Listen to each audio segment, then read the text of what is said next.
안녕하세요. 건강한 교회 건강한 목사입니다. 저는 이전에 건강한 복음의 기초다지기라는 시리즈 영상을 만들었어요. 총 90편에 달하는 영상인데 편수가 너무 많다 보니까 다 보기 어렵고 전체 맥락을 놓칠 수 있겠더라고요. 그래서 건강한 복음의 기초다지기 영상을 하나로 묶고 큰 흐름을 파악할 수 있는 영상을 추가로 만들기로 했습니다. 이 앞전 영상에서는 복음의 내용을 요약해 드렸고요. 이번 영상은 이 복음이 나라는 한 존재에게 어떻게 적용되고 이게 어떤 의미며 적용되면 어떻게 되는지 복음의 적용을 요약해 드리겠습니다. 이 영상을 보고 복음의 능력이 여러분 안에 강하게 나타나게 되기를 기대합니다. 건강한 복음의 기초다지기 복음의 적용 요약편 시작합니다. 복음의 적용, 복음의 주제는 하나님 나라예요. 우린 하나님 나라에 쫓겨나 죄가 만연한 세상에 살고 있죠. 성경은 이 세상을 가는 세상이라고 말해요. 그리고 예수님과 함께 임한 하나님 나라를 오는 세상이라고 말하죠. 복음의 목적은 죄인인 우리가 가는 세상에서 벗어나 오는 세상으로 들어가는 거예요. 그리고 복음의 중심에는 예수 그리스도의 십자가 죽음과 부활이 있죠. 이것이 우리가 하나님 나라에 들어가느냐 들어가지 못하느냐를 결정짓는 핵심 열쇠예요.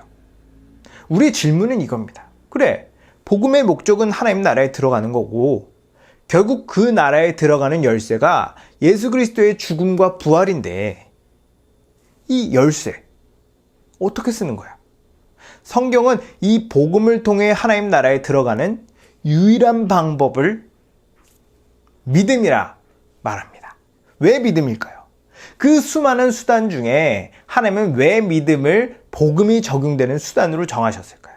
그것은 믿음은 자랑할 수 없기 때문입니다. 다른 말로 하면 믿음이 하나님의 은혜를 가장 잘 드러내기 때문이에요.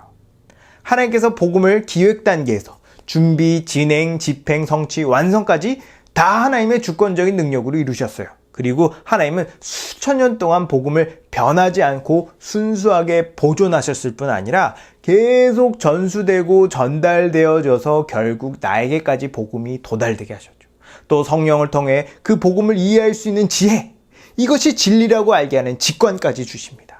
그 어느 하나 인간적인 요소가 들어가지 않고 순수하게 하나님께서 다 하셨다 인정하는 것이 믿음의 의미예요.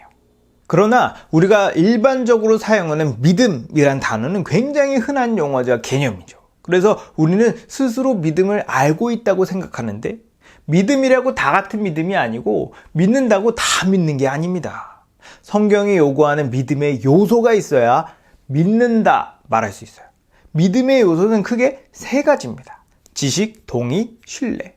복음의 내용을 알아야 하고 복음의 내용을 전적으로 인정해야 하며 끝까지 그 지식과 동의를 유지하는 거예요. 이 세 가지가 전부 부합돼야 비로소 믿는다고 말할 수 있죠. 이렇게 성경적으로 믿으면 이 믿음을 분별할 수 있는 눈에 보이고 마음으로 느끼며 인식할 수 있는 증거가 나타납니다. 그 증거를 성경은 회개라고 불러요. 믿으면 반드시 회개합니다. 반대로 회개가 없으면 믿는 게 아니에요. 회개는 자신이 하나님께 죄를 지었다는 지적인 인정, 애통하는 감정, 죄로부터 벗어나려는 의지적인 행동, 실제적인 삶의 변화 등을 동반하죠. 다시 말하면 과거에 살았던 삶의 방식을 버리고 새로운 삶의 방식으로 살아가는 겁니다. 아니, 어떻게 이게 가능하죠? 어떻게 복음을 믿으면 이런 극적인 변화가 일어날 수 있나요? 성경은 우리가 복음을 믿으면 하늘에 속한 신령한 복을 받는다고 말합니다. 이 하늘에 속한 신령한 복의 핵심은 예수님과의 연합이에요. 그리스도의 영이신 성령께서 우리가 복음을 들을 때 믿음을 주시고 우리 안에 들어와 예수님과 우리를 하나로 연합시킵니다. 복음을 믿기 전에 우리는 죄와 연합한 죄인이었어요.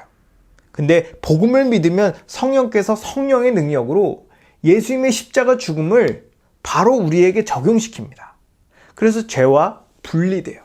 그런가 동시에 성령의 능력으로 예수님의 의가 우리에게 적용되죠. 우리에게 적용된 이 예수님의 의로 우리는 더 이상 죄인이 아니라 의인이 됩니다. 이 의인이라는 호칭은 하나님 나라에 들어갈 수 있는 자격이에요. 오직 의로운 자만이 하나님 나라에 들어갈 수 있거든요. 복음을 믿는 자는 예수님의 의로 하나님 나라에 들어가요. 하나님 나라에 들어가면 그 순간 하나님 나라의 복을 받고 그때부터 복받는 삶을 살게 됩니다. 복받는 삶이요? 복받는 삶이란 우리가 본래 창조된 존재대로 그 목적에 맞게 사는 거예요. 우리는 하나님과 사랑의 관계 안에서 하나님을 예배하도록 창조됐죠. 더 나아가 우린 하나님의 사랑으로 모두 함께 서로 사랑하는 삶을 사는 존재로 지음받았어요. 하나님 나라에 들어간 자는 성경에 말하는 최고의 법, 즉 하나님 사랑과 이웃 사랑을 할 수 있는 초월적인 능력을 받습니다. 과거에는 절대로 그렇게 살 수 없었는데 이제 참 사랑을 할 수 있는 삶을 살 수 있게 된 거예요. 이 사랑은 우리들이 세상 속에서 하는 일반적인 사랑과는 완전히 차원이 다릅니다. 이 세상에 속한 사람들은 자기 힘으로, 자기 능력으로 극히 제한적인 사랑밖에 할 수 없어요. 그래서 늘 사랑이 부족하고 지치며 만족하지 못하는 겁니다. 반대로 하나님 나라에 속한 사람은 성령의 능력으로 초월적이고 충만한 사랑을 공급받고 또한 공급하죠. 그래서 늘 기쁘고 감사하며 항상 만족스럽습니다. 그리스도인은 이런 초월적인 사랑으로 이 세상을 살아가는 존재예요. 그러나 그러한 삶을 살기 위해서는 이 땅에서 그러한 삶을 배우고 경험하며 또 살아내야 하죠. 이 땅에서 그러한 삶을 가능하게 만드는 곳이 바로 교회입니다. 교회는 단순히 눈에 보이는 건물이나 어떤 장소가 아니에요. 교회의 1차적인 의미는 하나님의 백성입니다. 이 하나님의 백성들이 모여 눈에 보이는 공동체를 이루는 것이 교회예요. 예수님은 교회의 머리로서 하나님의 백성들을 다스리고 우리는 예수님의 몸으로서 예수님의 다스림을 받죠. 우리가 예수님을 머리로 삼고 주님의 통치를 받을 때 비로소 우리는 하나님 나라의 복된 삶을 이 땅에서 실제화시키고 구체화시킬 수 있어요. 그래서 실제로 여기서 하나님 나라의 복을 누릴 수 있습니다. 우리가 교회로 존재하고 교회로서 살 때 그 초월적인 삶이 가능해요.